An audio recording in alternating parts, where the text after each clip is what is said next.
여러분, 그 야곱이 절박할 때 하나님을 붙들었습니다. 우리가 지난주에 함께 나눈 말씀처럼 정말 절체절명의 그와 같은 두려움 가운데에서 야곱이 하나님과 씨름하여서 자신의 문제를 해결했습니다.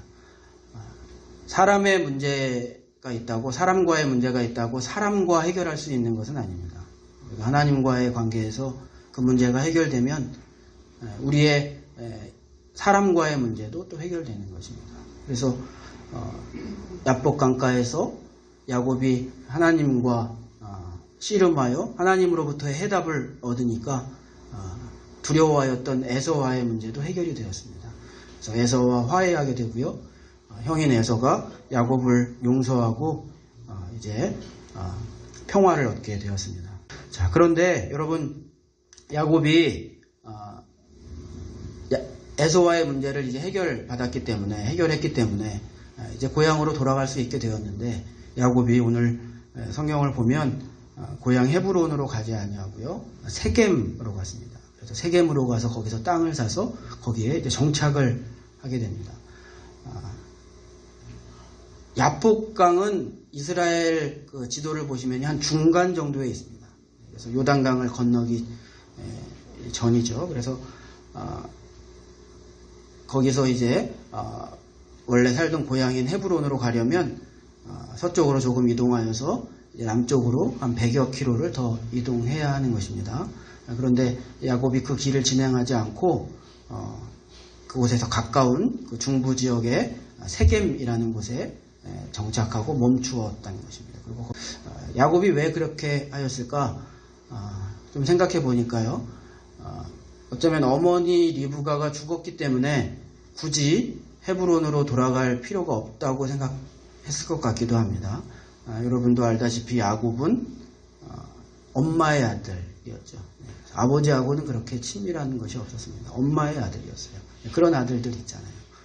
그런데 어머니가 이미 리브가가 죽었다는 소식을 아마도 들었을 것이고요. 그러니까 내가 굳이 아버지 혼자 계신 그 헤브론으로, 아버지는 나를 그렇게 좋아하는 아버지도 아닌데 내가 굳이 아버지 계신 헤브론으로 굳이 돌아갈 필요가 있겠는가. 어쩌면 이제 그런 생각을 했는지도 모르겠고요. 또 그것이 하나의 이유가 되기도 했을 것입니다.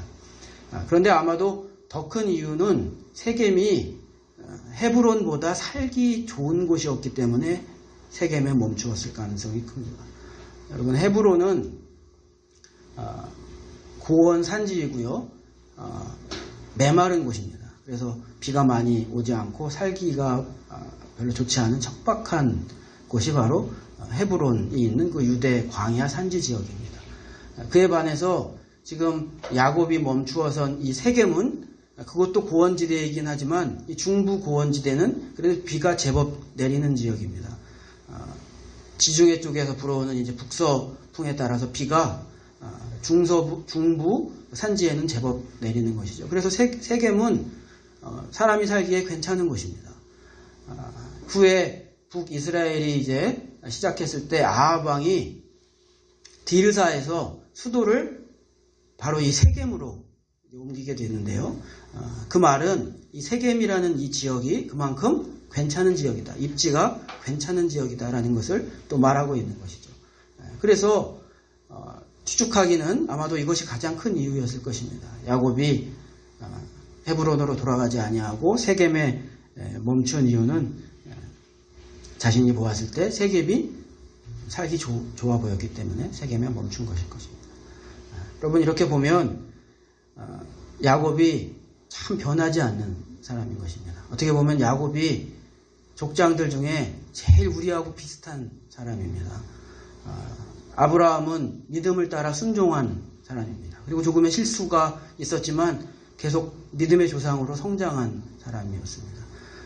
또 이삭은 특별한 내용 없이 그의 일생을 살았지만, 또 요셉을 보면 어려움 가운데서 하나님께서 주신 그 비전을 이루어간 사람이 요셉입니다. 그런데 야곱의 일생을 보면 성경에 길게 기록했음에도 불구하고 야곱은 특별히 어떤 하나님 앞에서의 신앙의 성과를 사실 보여주지 못하고 있고요.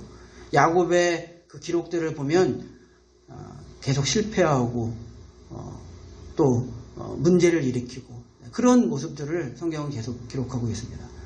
야곱이 아브라함이나 이삭이나 요셉에 비해서 하나님을 덜 경험한 것도 아닙니다. 야곱도 하나님을 많이 경험했습니다. 우리가 이미 설교를 통해서 나누었던 것처럼 에서의 그 손을 피해서 하란 땅으로 도망하던 그 시절에 베델에서 하나님을 만나는 경험을 하였습니다. 사닥다리 꿈을 통해서 하나님을 만나는 경험을 하였습니다.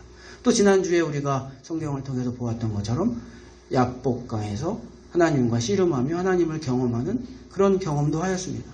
그러니까 야곱이 하나님과의 영적 경험이 없었던 사람도 아닌 것입니다. 그럼에도 불구하고 야곱은 여전히 세속적인 그와 같은 모습을 보여주고 있는 것이 사실 야곱인 것이고요. 그런 면에서 보면 야곱은 어쩌면 참 우리와 비슷한 사람이다. 우리는 그렇게 생각할 수도 있을 것 같습니다.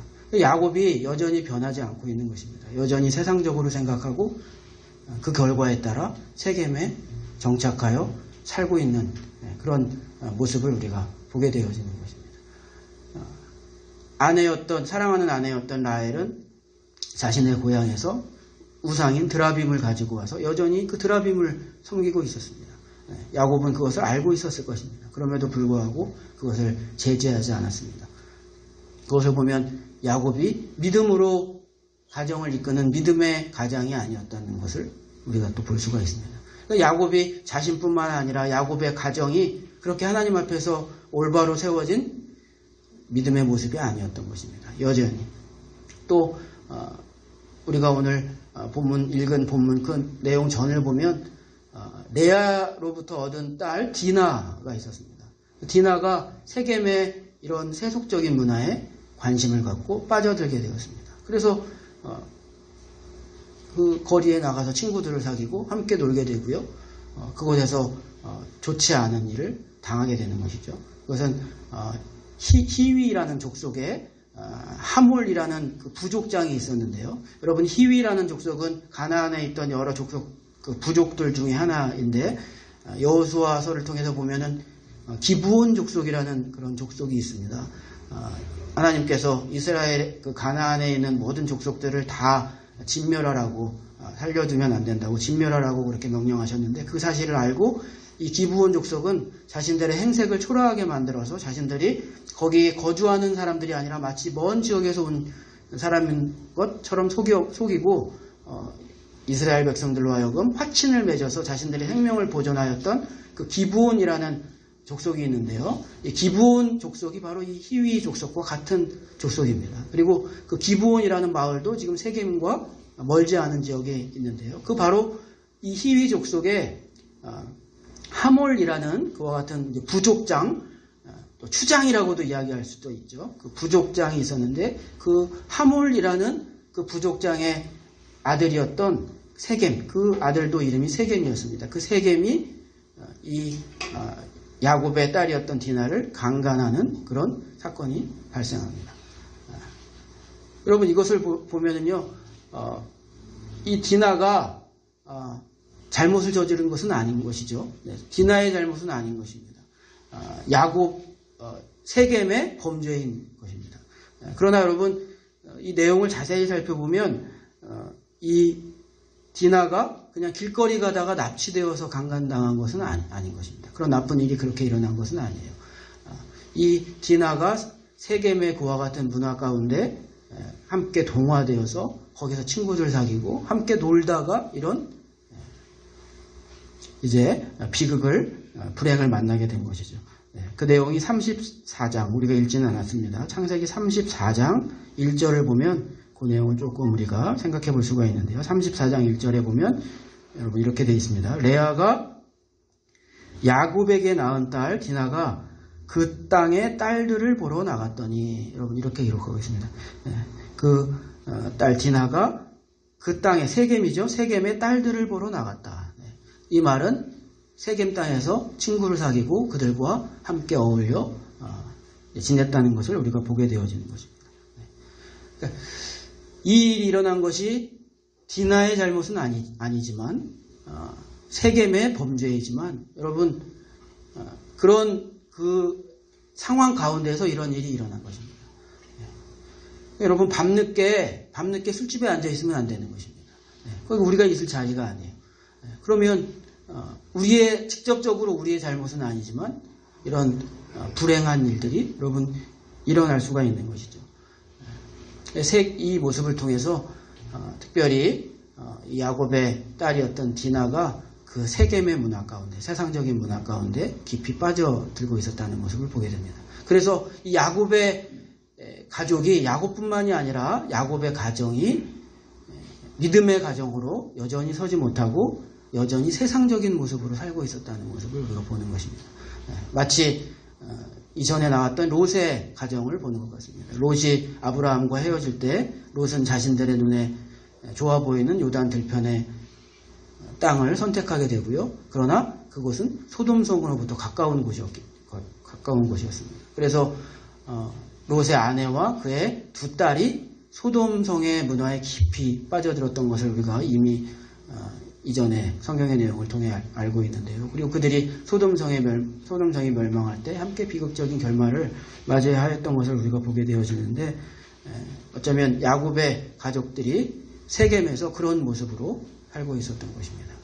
자, 이런 이제 어려운 그 불행을 맞이하였을 때 세겜의 그 아버지였던 하몰은 이제 야곱을 찾아와서 이런 사고가 일어났고 또 이런 불행한 일이 일어났지만 내 아들이 당신의 딸을 사랑하니 그러면 어차피 이렇게 된 거 그러면 디나를 내 아들의 신부감으로 달라, 이렇게 제의를 하게 되어지는데요.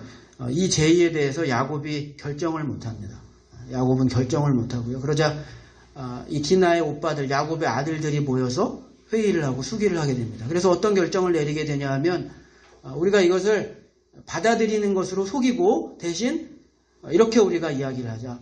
우리는 할례를 받는 그와 같은 사람들이기 때문에 우리가 우리의 동생인 딸을, 디나를 신부로 주는 대신 그렇게 하려면 너희들 모두가, 너희 족속의 모든 남자들이 다 할례를 받아야 된다, 이렇게 이야기를 하게 되는 것이고요. 그 이야기를 듣고 이 히위 족속 모든 사람들이 할례를 받게 됩니다. 그러니까 여러분, 할례를 받는다는 것은 남자들이 할례를 받으면 며칠 동안 잘 걷지를 못해요. 아파가지고 잘 걷지를 못하고 그렇게 되는 것이죠. 그 사이에 이 디나의 친오빠인, 둘째 친오빠인 시므온과 셋째인 레위가 그 부족을 습격하여서 그 부족들을 다 진멸시키고 노략질하는 그와 같은 여러분 일들이 발생하는 것입니다. 여러분, 이 모습을 보면 어떻습니까? 여러분, 야곱의 이 가족, 야곱의 이 가정이 하나님을 잘 섬기는 사람들이라고 우리가 생각할 수가 있겠습니까? 손가락질 받을 수준의 그와 같은 삶을 야곱과 야곱의 가족이 여전히 살고 있는 모습을 성경이 그대로 적나라하게 우리에게 보여주고 있는 것입니다. 그런데 여러분, 여기에 우리에게도 사실은 그런데 희망이 있는 것입니다. 제가 초반에 말씀드린 것처럼 사실 야곱이 우리와 같은 사람이잖아요. 우리도 잘 바뀌지 않잖아요. 우리도 하나님을 경험하고 하나님께서 우리를 불러주시고 하나님의 은혜를 누리고도 사실 우리도 세겜에 살잖아요. 우리도 여전히 세상적으로 시도하고 세상적으로 살고 있는, 어쩌면 가장 야곱의 모습과 우리는 비슷한 사람들이기 때문에 여러분, 야곱이 그와 같은 사람들이었음에도 불구하고, 야곱의 가정이 그와 같은 가정이었음에도 불구하고 하나님께서 야곱을 포기하지 않으시고 야곱의 가정을 포기하지 않으시고 야곱을 다시 부르시고 야곱을 변화시키는 것은 우리에게 희망이 되는 것입니다. 그래서 하나님께서 오늘 성경의 내용을 보면 이와 같은 상황 속에 있는 야곱을 하나님께서 다시 부르시는 것입니다. 하나님께서 뭐라고 말씀해 주셨냐면요, 먼저 일어나라, 너는 일어나, 그렇게 이야기하고 있습니다. 하나님께서 야곱에게 너는 일어나라, 그렇게 말씀하신 것입니다. 거기는 네가 살 곳이 아니야. 너 거기 그러고 있으면 안 돼. 하나님께서. 그래서 너는 일어나, 그렇게 말씀하신 것입니다. 그러니까 하나님 눈에 보이기에는 야곱은 지금 누워있는 것입니다. 엎어져 있는 것입니다. 야곱은 나름대로 잘 살아가고 있었습니다. 세겜에서도 자신의 일상을 잘 영위하고 있었습니다. 하란에서 가지고 온 많은 그 재물들을 누리면서 새기면서 잘 살고 있었습니다. 그러나 하나님의 눈에 보기에는 야곱은 지금 여러분 자빠져 있는 것입니다. 엎어져 있는 것입니다. 그래서 하나님께서 야곱에게 너 그렇게 있으면 안 된다. 일어나라. 그렇게 하나님께서 말씀하시는 것입니다. 이런 거하고 비슷하다고 이야기할 수 있을까요? 올림픽을 준비해야 할 아주 재능 있는 운동선수가 있는데 열심히 운동하면서 승리를 위해서 준비하지 않고 식당을 차려가지고 장사를 열심히 하고 있습니다. 그러면 그의 재능을 아끼는 사람이라면 그를 찾아가서 그렇게 이야기하지 않겠습니까? 너 지금 이러고 있으면 안 돼. 너 너의 길을 가야 돼. 너 일어나야 돼. 그렇게 어쩌면 이야기하지 않겠습니까? 그도 나름대로 열심히 아침부터 저녁까지 장사의 일을 열심히 하고 있다 할지라도 그가 해야 할 일은 그가 있을 자리는 그곳이 아니기 때문에 그를 아끼는 사람이라면 그를 찾아가서 너 이렇게 살면 안 된다고. 지금 열심히 훈련해야 한다고. 아마 그렇게 이야기해 줄 텐데 어쩌면 하나님께서 지금 야곱에게 그렇게 말씀하고 계시는 것입니다. 야곱도 나름대로 자신의 삶을 열심히 살아가고 있습니다. 세상에서 자신의 삶을 열심히 살아가고 있습니다. 열심히 일하고 있습니다. 그런데 하나님께서 야곱에게 너 지금 그렇게 세상 가운데에서 세상 사람들처럼 똑같은 목적으로 그런 삶을 살고 있으면 안 된다. 하나님께서 야곱을 그렇게 부르신 것이죠. 그래서 일어나라. 너 일어나야 된다. 하나님께서 그렇게 말씀하신 것입니다. 그리고 뭐라고 말씀하셨냐면 일어나서 베델로 가라. 하나님께서 베델로 가라. 네가 있을 곳은 세겜이 아니야. 너는 베델로 가야 돼. 하나님께서 그렇게 말씀하신 것이죠. 1절 오늘 우리가 읽은 말씀 1절 내용을 한번 다시 보겠습니다. 하나님이 야곱에게 이르시되 일어나 베델로 올라가서 거기 거주하며 내가 내 형 에서의 낯을 피하여 도망하던 때에 내게 나타났던 하나님께 거기서 제단을 쌓으라 하신지라. 그렇게 기록하고 있는 것입니다. 너는 베델로 가야 된다. 그리고 너 하나님과의 약속을 기억해. 너 전에 베델에서 하나님 만났잖아. 너 그때 하나님께 뭐라고 이야기했니? 네가 다시 고향으로 돌아오게 되면 하나님을 너의 하나님으로 섬기고 네가 가지게 되는 소유의 10분의 1을 하나님께 드리겠다고 약속했잖아. 그런데 여러분 야곱은 다 잊어버리고 있는 것입니다. 하나님께 드린 약속의 삶을 전혀 살지 않고 그냥 여전히 살던 대로 세속적인 삶을 여전히 세상 속에서 여러분 살고 있는 것입니다. 하나님께서 야곱을 부르시는 것입니다. 다시 베델로 가라는 것입니다. 처음 하나님 만나서 네가 하나님께 약속했던 그 삶으로 가라는 것입니다. 베델로 올라가라. 하나님께서 야곱에게 그렇게 말씀하신 것입니다. 여러분 우리에게도 그렇게 하나님께서 말씀하시면 우리를 부르시는 것입니다. 너의 베델로 올라가라고 말씀하시는 것입니다. 하나님께서 우리를 사랑하시고 선택하시고 구원하시고 우리를 만나주시고 그렇게 하셨는데 우리도 여전히 변화되지 않은 삶, 결단하지 못하고 여전히 그 삶을 살고 있는 것이죠. 하나님께서 우리에게 베델로 가라. 사명자의 삶으로 나아가라. 거룩한 삶으로 나아가라. 나와 약속한 그 삶으로 나아가라. 하나님께서 여러분 우리에게도 그렇게 말씀하시는 것이고요. 그래서 오늘 본문에 여러분 우리가 다시 만나는 이 베델은 두 번째 베델은 어떤 베델이냐면요. 하나님께서 이제는 우리를 그 제자의 삶으로 사명자의 삶으로 거룩한 약속한 삶으로 우리를 가라고 그 삶을 살라고 우리를 부르시는 여러분 그 부름이 바로 오늘 이 두 번째 베델인 것입니다. 여러분 첫 번째 베델은 뭐냐면요. 하나님을 처음 만나는 경험인 것입니다. 그래서 하나님을 나의 하나님으로 만나는 그 경험이 첫 번째 베델인 것입니다. 그런데 야곱이 하나님을 나의 하나님으로 만나서 하나님께 그렇게 고백하고 약속하고 서원하고도 그 삶을 살아내지 못하고 있는 것입니다. 여전히 세상 속에서 주저하고 있는 것입니다. 여전히 세상에서 살려고 하고 있는 것입니다. 오늘 두 번째 베델은 하나님께서 첫 번째 베델을 기억하고 네가 하나님께 약속했던 그 삶을 살으라고 그 삶을 살아야 한다고 하나님께서 다시 부르시는 것입니다. 우리도 그 부르심을 들어야 하는 것이고요. 우리도 그 베델로 올라가야 하는 것입니다. 그래서 오늘 성경을 보면요, 이제 비로소 야곱이 제대로 반응을 하고 하나님의 부르심에 따라서 베델로 올라가게 됩니다. 그러면서 세 가지 이제 반응을 하게 되어지는데요. 이 반응이 우리에게도 굉장히 중요한 반응입니다. 어떤 반응을 하냐면요. 첫 번째로 이방 신상들을 버리도록 합니다. 야곱이 이제 이방 신상들을 버리라 그렇게 명령하게 됩니다. 우상을 버리라 그렇게 명령하게 되어집니다. 여러분, 라헬이 드라빔을 가지고 있었습니다. 또 다른 레아나 다른 사람들도 어쩌면 다른 우상을 숭배하고 있었는지 모릅니다.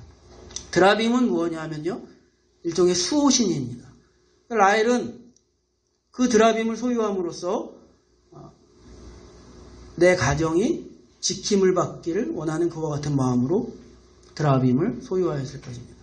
그리고 그 드라빔을 숭배했을 것입니다. 야곱도 그것을 동의하였을 것입니다. 어느 정도. 그렇기 때문에 계속해서 이 라헬이 드라빔을 소유하고 숭배하는 것을 제재하지 않았던 것이죠. 그러니까 여러분, 우상의 본질이 무엇인가 생각해보면 하나님을 대신하여 내가 무언가 의지하려고 하는 것이 여러분 우상인 것입니다. 그러니까 우리가 우상을 버려야 한다고 이야기했을 때는 그것이 형태가 무엇이든지 하나님을 대신하여 내가 의지하는 것, 여러분 그것을 버려야 하는 것입니다. 여러분, 그런 것이 무엇이 있겠습니까? 하나님을 대신하여 내가 의지하는 것, 그것이 무엇이 있겠습니까? 뭐니 해도 그죠? 머니신, 그죠? 네. 머니신, 그분이 계시지 않으시면 나는 일생을 불안해서 살 수가 없어요. 여러분, 그러니까 우상의 대부분이 구약시대에 주로 섬기던 우상이 바알과 아세라입니다. 어떤 신입니까? 돈신입니다. 물신입니다. 다 내 풍요로움을 채워주고 나를 건강하게 하고 많은 자식을 낳게 하는 그런 신들인 것입니다. 또 신약시대에 예수님께서 활동하시고 바울이 활동하던 시대에 가장 많이 숭배했던 신은 여신인 아르테미스하고요, 아폴론 신이었습니다. 아름답고 풍요함을 주는 신. 그래서 그리스나 터키 같은 데를 여러분 이제 성지순례를 가게 되면 정말 많은 아르테미스 신전을 만나게 되는데요. 정말 사랑받는 신이었어요. 네. 디아나라고도 부릅니다. 지금도 서양 사람들은 그 여신 영어식으로 발음하면 다이애나죠. 네. 아르테미스는 이제 그리스식으로 부르면 아르테미스인데 로마 신화에서는 똑같은 신을 디아나라고 부르고요. 그것을 미국 사람들, 영국 사람들 영어식으로 다이애나라고 부릅니다. 네. 지금도 다이애나라는 이름은 사랑받는 이름이잖아요. 네. 왜 그 신들을 그렇게 섬기며 우상을 숭배하였는가? 나를 이롭게 하고 내 욕심을 채워줄 수 있기 때문에 그런 것이죠. 그래서 여러분, 우상 숭배의 본질은 탐심에 있는 것입니다. 내가 무언가 원하고 내가 원하는 그 욕심을 이루고 싶은데 그것을 하나님 대신 이루어줄 수 있을 것으로 생각하는 그 어떤 것에 의지하게 되는 것입니다. 내가 원하는 것을 이루어줄 것으로, 하나님 대신 이루어줄 것으로 생각하고 그것을 의지하는 것들이 바로 우상 숭배가 되는 것이죠. 그래서 여러분, 골로새서 3장 5절에서는 탐심이 곧 우상 숭배다. 여러분, 그렇게 이야기하고 있는 것입니다. 야곱은 그래서 이제 하나님께로 다시 베델로 올라가면서 이제 하나님 외에 모든 섬기던 우상들은 우리가 버려야 한다. 그렇게 이야기한 것입니다. 사랑하는 여러분, 저와 여러분도 이 헛개비 같은 우상들을 다 버릴 수 있는 그런 결단이 저와 여러분에게 있을 수 있기를 예수님의 이름으로 축복합니다. 그렇게 하고 나서요, 두 번째 또 어떤 이야기를 했냐면요, 야곱이 정결하게 해야 한다 그랬습니다. 우리는 정결해야 한다. 하나님 앞에 나아가기 위하여 우리는 깨끗해야 한다. 정결해야 한다. 하나님 앞에 나아가기 위하여 우리는 정결해야 합니다. 우리는 하나님 앞에서 깨끗해야 합니다. 하나님 앞에서 깨끗하다는 의미는 겉을 반들반들하게 닦는다는 의미가 아닙니다. 이런 데를 반들반들하게 닦아가지고 참 우리가 깨끗하다. 여러분, 그것을 의미하는 것이 아닌 것입니다. 하나님 앞에서 정결하다는 것은 순수하다는 것을 의미하는 것입니다. 하나님 앞에서의 정결함, 깨끗함은 퓨리티를 얘기하는 것이에요. 순수함을 이야기하는 것이에요. 그 내용을 이야기하는 것입니다. 그 본질을 이야기하는 것입니다. 그것이 무언가와 섞였느냐 그렇지 않느냐를 이야기하는 것입니다. 그래서 겉이 깨끗하냐 그것이 문제가 아닌 것이라 문제가 아니라 내가 하나님 앞에서 순수하냐 순수한 것이 깨끗한 것입니다. 하나님만으로 내가 채워져 있느냐 하나님만 섬기는 그와 같은 모습으로 내가 있느냐 그럼 깨끗한 것입니다. 다른 것과 섞여 있느냐 그럼 지저분한 것입니다. 더러운 것입니다. 야곱은 베델을 올라가면서 우리가 정결해야 한다. 하나님 앞에서 깨끗해야 한다. 그렇게 이야기하고 있는 것입니다. 사랑하는 여러분 하나님 손에 붙들린 삶을 정말 살기를 원하십니까? 여러분 정말 다윗 같은 삶을 살기를 원하십니까? 하나님께 인정받는, 하나님께 사랑받는 다윗 같은 삶을 여러분 정말 살기를 원하십니까? 그러면 우리가 깨끗해야 합니다. 하나님 앞에서 깨끗해야 합니다. 하나님 앞에서 우리가 두 마음을 갖지 말아야 합니다. 하나님 앞에서 정결해야 하는 것입니다. 우리가 코로나 시대를 겪으면서 많은 사람들이 이야기하기를 교회에 위기가 올 것이라고 이야기하고 있고요. 저도 동의합니다.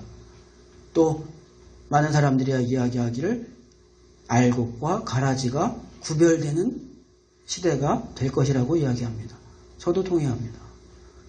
다 섞여 있었습니다. 그런데 위기가 오고 어려움이 오면 알곡과 가라지가 구별되는 것입니다. 깨끗한 것과 더러운 것이 구별되는 것입니다. 정말 하나님을 섬기는 사람과 대충 하나님을 섬기는 사람은 이제 구별되는 것입니다.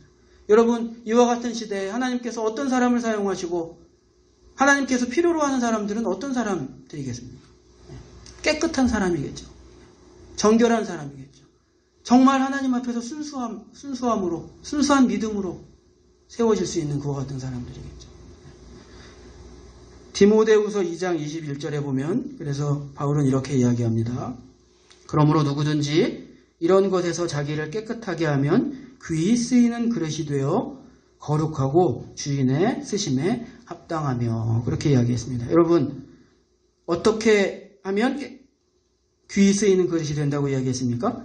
깨끗한 그릇이면 쓰임받는다고 이야기한 것입니다. 그래서 여러분 우리가 하나님 앞에서 정말 하나님만 바라보며 깨끗한 사람이 되면 우리가 작은 그릇이든 큰 그릇이든 어떤 재질의 그릇이든 상관없이 하나님께서는 우리를 사용하실 수 있는 것이죠. 그러니까 여러분 싸구려 플라스틱으로 된 그릇이든 노수로 된 그릇이든 사기로 된 그릇이든 그 모양이 얼마나 소박하건 어떤 경우에는 깨진 그릇일지라도 상관이 없는 것입니다. 그 그릇이 금가고 깨진 그릇일지라도 여러분 찬장에서 그릇을 꺼낼 때 그 그릇이 깨끗하면 사용하는 것입니다. 그러나 좋은 재질의 그릇일지라도 그 그릇이 더러우면 사용하지 못하는 것입니다. 그래서 우리가 하나님께 나아갈 때 우리는 깨끗해야 합니다. 하나님께서는 깨끗한 사람을 사용하시는 것입니다. 저와 여러분이 하나님 앞에서 정말 깨끗한 사람 되기를 다시 한번 결단할 수 있기를 부탁을 드립니다. 그리고 마지막으로 세 번째 야곱이 무엇을 이야기했냐면요. 의복을 바꾸어 입어라. 그렇게 이야기했습니다. 의복을 바꾸어 입어라. 여러분 옷을 바꾸어 입는다는 것은 어떤 의미입니까? 옷은 어떤 의미입니까? 옷은 자세를 의미하죠. 옷은 정체성을 의미하죠. 근데 여러분 주일날 오실 때 그래도 옷을 좀 단정하게 입고 오시는 이유가 무엇입니까? 옷에 내 마음이 태도가 담기기 때문인 것이죠. 또 옷은 나를 보여주기 때문인 것이죠. 내가 어떤 사람인지를 보여주죠. 옷이 정체성을 보여줍니다. 제가 군목으로 있을 때 어쩔 때는 사복을 입고 어쩔 때는 전투복을 입고 있고 그렇게 하는데 저 자신도 제가 사복을 이렇게 양복을 입고 있으면 조금 더 목사라는 생각이 들어요. 근데 전투복을 입고 전투화를 신고 딱 있으면 내가 조금 더 군인인 것 같은 생각이 들어요. 근데 우리 형제들도 좀 그런 것 같더라고요. 제가 이렇게 양복을 입고 있으면 이제 병장쯤 된 친구들은 이등병들은 못 그러는데 병장쯤 된 친구들은 목사님 안녕하세요. 그래 군인이 목사님 안녕하세요. 근데 제가 어느 날은 교회에서도 부대 일 때문에 전투복을 딱 입고 있으면 걔네들도 자신도 모르는 사이에 충성. 어떤 옷을 입고 있느냐에 따라 다른 것입니다. 의복을 갈아입어라. 그렇게 이야기한 것입니다. 사랑하는 여러분, 우리가 어떤 옷을 입어야 되겠습니까? 성령의 옷을 여러분 입어야 될 줄로 믿습니다. 의의 옷을 입으라고 성경은 우리에게 이야기합니다. 그리고 하나님의 전신갑주를 너희가 입어라. 그렇게 우리에게 이야기하고 있습니다. 우리가 그 옷으로 갈아입어야 되고요. 여러분 그 옷을 벗지 마시기를 바랍니다. 갈아입지 마시기를 바래요. 제가 초임 때 저기 전라도에 31사단이 있는데 거기 사단장님하고 사단장님이 처음 오셔가지고 새로 오셔가지고 이제 그 예하 부대에 있는 저희 이제 목사들을 초청해가지고 그냥 5명 되는데 초청해서 식사를 같이 한 적이 있는데요. 어떤 목사님이 질문을 했어요. 그 사단장한테. 그 사단장이 누구냐면 지금 용인시장하고 있는 백군기예요. 백군기 소장이에요. 그죠? 투스타. 그래서 이제 사단장은 원스타에서 별을 하나 더 달면 바로 이제 야전으로 사단장으로 나오게 됩니다. 그러니까 별 막 달고 사단장 야전 부대 나온 거예요. 어느 목사님 한 분이 같이 식사하던 어떤 한 분이 그 사단장에게 사단장 내 기분이 어떠냐고, 진급해서 사단장 나온 기분이 어떠냐고 그렇게 물었더니 그 사단장이 솔직한 사람이에요. 너무 좋아가지고 자기는 잘 때도 그 투스타를 달고 잘 때도 그러고 잔다고. 좀 농담이 섞였겠지만. 그리고 너무 빨리 출근하고 싶어가지고 집에 있기가 싫고, 집에서는 투스타가 아니잖아요. 집에는 쓰리스타가 한 명 있잖아요. 그러니까 집에 있기 싫고 빨리 출근하고 싶어가지고. 네. 여러분 별 2개 달고 그 군복이 그렇게 벗기 싫은 것인데, 우리가 성령의 옷을 입고 하나님께서 주시는 이의 옷을 입고 우리가 그 옷을 벗지 말아야 하는 것입니다. 냅다 그 옷 벗어버리고 세상의 옷으로 우리가 갈아입지 말아야 하는 것입니다. 그래서 야곱은 의복을 갈아입고 우리가 함께 나아가자. 그렇게 이야기한 것입니다. 사랑하는 여러분, 이렇게 야곱이 베델로 올라갔고요. 그곳에서 하나님을 예배하고 오늘 성경 기록에 보면 뭐라고 이야기했냐면요. 그곳을 엘베델이라고 불렀다 그랬습니다. 여러분 7절 말씀 다시 한번 여러분 보시겠습니다. 그가 거기서 제단을 쌓고 그곳을 엘베델이라 불렀다 그랬습니다. 여러분 베델은 어떤 의미였습니까? 벳엘. 제가 설명드렸죠. 벳은 집, 그죠? 엘은 하나님. 그래서 하나님의 집이라는 뜻이 벳엘이었습니다. 그러면 엘벳엘은 뭐겠습니까? 하나님의 집에 하나님. 그죠? 네. 하나님의 집에 하나님. 그러니까 엘벳엘의 의미는 내가 하나님의 집에서 하나님을 만났다라는 의미가 됩니다. 네. 그래서 야곱이 그곳을 베델이라고 이름하였던 곳을 다시 엘베델이라고 부른 것입니다. 그래서 내가 하나님을 만나야 하는 이곳에서 하나님의 집에서 내가 정말로 다시 하나님을 만났다. 그렇게 이야기한 것입니다. 사랑하는 여러분, 저와 여러분도 다시 이렇게 베델로 올라가 그곳이 엘베델이 될 수 있기를 예수님의 이름으로 축복합니다. 여러분, 우리가 정신 차려야 됩니다. 우리가 이렇게 그냥 대충 살아가도 되는 사람들이 아닌 것입니다. 우리도 정신 차리고 일어나서 우리도 의복을 갈아입고 우리도 경결하게 하고 우리도 우상을 버리고 베델로 우리가 다시 올라가야 하는 것입니다. 사명자의 삶을 우리가 살아야 하는 것입니다. 우리가 이렇게 대충 살아도 되는 사람이 아닌 것입니다. 거룩한 삶을 우리가 살아야 하는 것입니다. 제자의 삶을 우리가 살아야 하는 것입니다. 우리가 이렇게 살아야 하는 것입니다. 제가 요즘에 여러분 텔레비전 그 밤에 아주 재미있게 옛날에 정말 감명 깊게 보았던 드라마를 하루 2편씩 재미있게 보고 있는데 그 드라마의 제목이 뭐냐면 허준 드라마입니다. 화질이 정말 그때는 이걸 어떻게 봤나 싶게 화질이 막 그런데 내용이 이제 너무 재밌어가지고 제가 하루에 2편씩 그 드라마 보는 재미로 밤 시간을 보내고 있는데 엊그저께 허준 그 내용에 참 그 명대사가 많아요. 그런데 허준이 그 왕가의 어떤 사람을 치료하는데 이 사람이 그 치료받는 게 너무 고통스러우니까 치료를 거부하고 막 그냥 다 던져버리고 다 깨버리고 막 그러는 거예요. 그러니까 허준이 뭐라고 하냐면요.